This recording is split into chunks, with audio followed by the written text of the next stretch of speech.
day where the little engines work, the crisp air is suddenly filled with a familiar noise. The lakes and mountains have many visitors, and Harold the helicopter flies the sky, making sure that no one is in trouble. All present and correct. Time to return to base. Then Harold noticed something. A sturdy diesel was coming round the mountain. Harold flew lower for a closer inspection. I'm Harold. Who are you? I'm Rusty, replied the diesel. Don't recall seeing you before. What brings you this way? Sir Topham Hatt sent me to help the other engines, huffed Rusty. This was no time for a chat with a helicopter. Well done. Cheers, and keep up the good work. Cheeky chopper, muttered Rusty. Not long now, encouraged the driver. We'll soon be at the top station. Peter, Sam, and Sir Handel were glad to see Rusty. Even so, Sir Handel wouldn't stop grumbling. The cars didn't like Sir Handel and wanted to play tricks on him.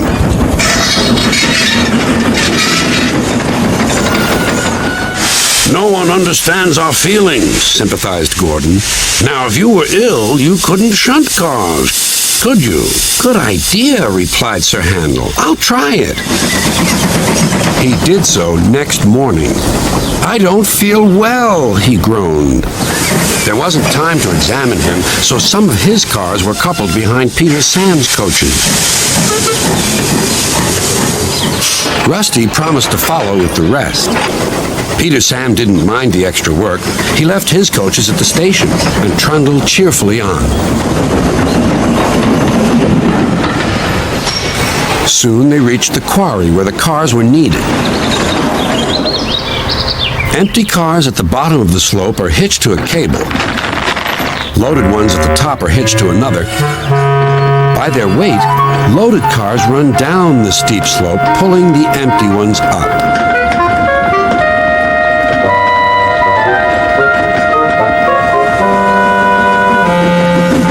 Peter Sam duly waited at the bottom of the slope for the loaded cars. He never bumped cars unless they misbehaved. But the loaded cars couldn't see him properly. They thought he was Sir Handel. Their chance for trickery had come. Faster! Faster! They yelled. No, no, wailed the empty cars. It's Peter Sam! But it was no use.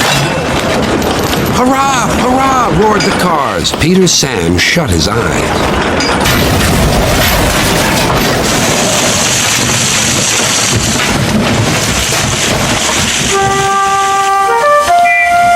Beep! Beep! Wailed Peter Sam.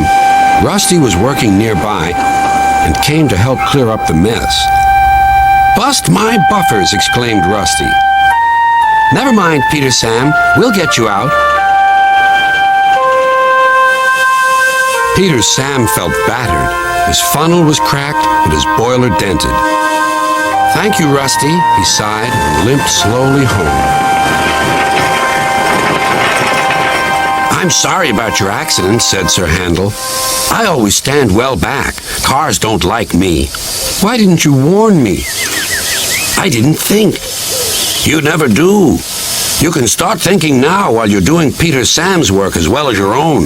That'll teach you to pretend you're ill. Sir Handel did start thinking about Gordon. When the wreckage was cleared away, Rusty set off along the line.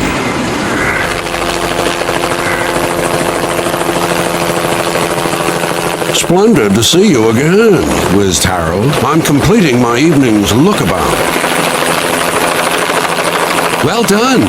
Cheers, and keep up the good work. And the little diesel purred back home. And so we've come to the happy end of our story. And it's time for all of us to go home. Just like Thomas.